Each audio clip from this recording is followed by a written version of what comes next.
Reply to question 141. HOMEGUARD is a voluntary organization and the engagement of HOMEGUARD volunteers is purely on a voluntary basis, and no HOMEGUARD volunteers can claim for regularization or permanent retention of service. Engagement over a long period of time would not entitle the HOMEGUARD volunteers to hold aliens on the post, and neither would it confer any right toward temporary or permanent service with the nominating or requesting agencies. The Civil Defense and HOMEGUARD Department is only a nominating agency of the HOMEGUARD volunteers engaged by various distribution agencies. Moreover, the HOMEGUARD volunteers are governed by the rules and conditions laid down by the distribution agencies. The responsibility for payment of duty, allowance, salary to such HOMEGUARD volunteers, pay and allowances. So, thank you, Mr. Minister, for the reply. So, I have only one question. Since the Civil Defense and HOMEGUARD Department is the provider of these volunteer to different department or organization, so don't you think that it is incumbent on the part of the department to take care for the interest and grievances of these volunteers, keeping in mind the nature of works that they had to perform? We were often told that there's always a delay in the payment of their salaries. They don't have any benefits as far as holidays are concerned. So may I know from the Honorable Minister whether it is not incumbent on the part of the government, the department, to take care for their grievances? So I already replied, Deputy Speaker. This is purely temporary basis, engagement by some requisitioning agencies only. We from the government, we try to find out ways and means to check the problem of this HOMEGUARD volunteer. Because, sir, I am asking this on humanitarian point of view. We don't expect boys to perform duties for months and months without knowing taking care for the grievances. So since the department is the provider of these volunteers to different organizations, so don't you think that the government needs to take one step further to take care for the grievances in the form of an agreement?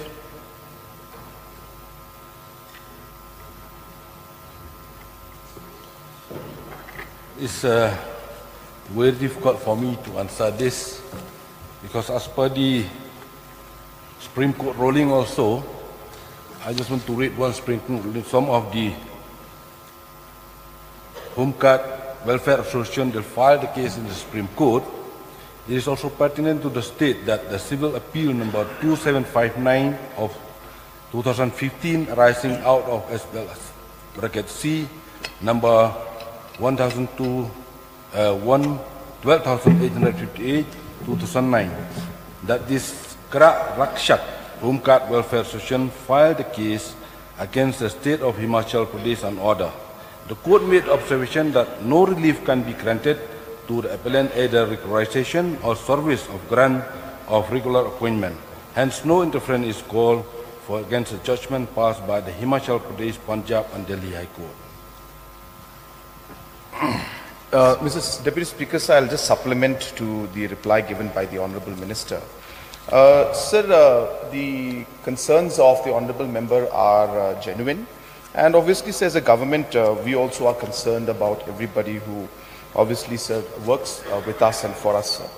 But as a government, we also have to follow rules and procedures that are set for different employments and different categories that are there, sir. And hence, as per the reply given by the Honourable Minister, these are, sir, totally, these are on daily wage basis, sir. So therefore, it's not that they have to work every day. It depends on the days they work, they will be paid, sir. And so it is, as I said, it is on the basis of the daily wage payments that is made to these particular individuals.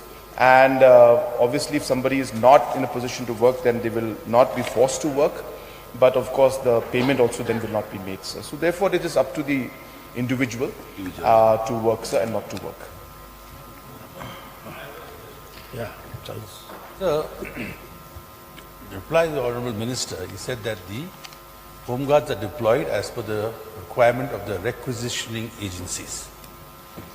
Now, can a system be adopted by the Home Guards Department that when there is a requisition agency who requires, say, 10 numbers of personnel to do duty for them, then can an agreement be made with the requisition agency and the Home Guard that the amount that is to be paid to them should be deposited in the account of the Home Guard, so these personnel who are on duty in the requisition agency can get their salaries on time?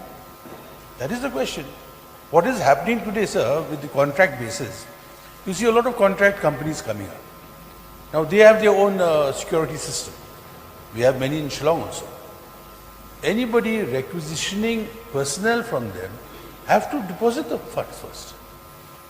So can this system be also adopted by the Home Guards? Whereby if I require for my establishment 10 employees and 10 personnel to do duty for my work, then I should be able to deposit the money there as per the rules laid down where they are supposed to be paid X amount of money and this and that. So that way there is no discrepancy in the payment of salaries when the time comes to remuneration. Sir, I'll just also just again supplement the Honourable Minister that number one, so the delay why it normally happens, again it's more related to finance. So is that there is no provision under the budget for that particular component, because the requisition sometimes is made on a basis of need. Like for example, just few months or a year back, there was a need for traffic personnel's, additional people in the traffic department, for Tura town. And so about 300 were requisitioned from Home Guards then. So therefore, at that point in time, the police and the SP did not have any budgetary provision to then give the funds from that, or they didn't have the additional funds that time. So they require the permission of planning and finance to then make the necessary provisions either through RA or through SD or through contingency. So therefore, these provisions take time. And therefore, sir, the suggestion given by Honourable Member from Longthamai, we can definitely examine the aspect, but as I said, sir, this procedural aspect is there, but time and again, we try to ensure that the delay is not done and we try to clear things in advance. But definitely suggestion given by Honourable Member can be examined, sir.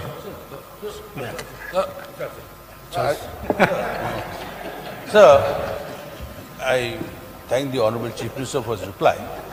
The question is not whether, it's not regarding the government agency, I mean the Home Guards doing duty for the police, or that is not the way, that is okay.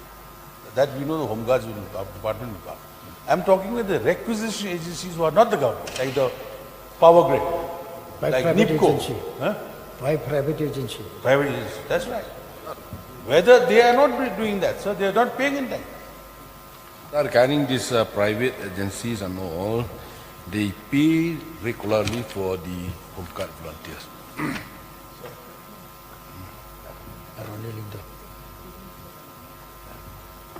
So another suggestion to the Honourable Minister. As per the question, some of them have served more than 10 years. So, sir, is there any program by the government to have this kind of, security cover? For example, this group insurance can be done so that as and when they fall ill or maybe lost their lives also, sir, the family will not be put into, a problem. So, sir, I'll just make a suggestion. For example, now if, you can have some kind of, for the example, the LIC has this group insurance, the premium is very nominal. So we may suggest, sir, to look into this factor so that if they serve after 10, 15 years, at least they know there is some security for them so that, financial security that can be, can take care of. Kindly put the direct question. Pardon, sir? Kindly put the direct question. No, a suggestion, sir. So will the government look into this, sir? So I'm putting that question, sir. Sir, we'll examine this matter, sir.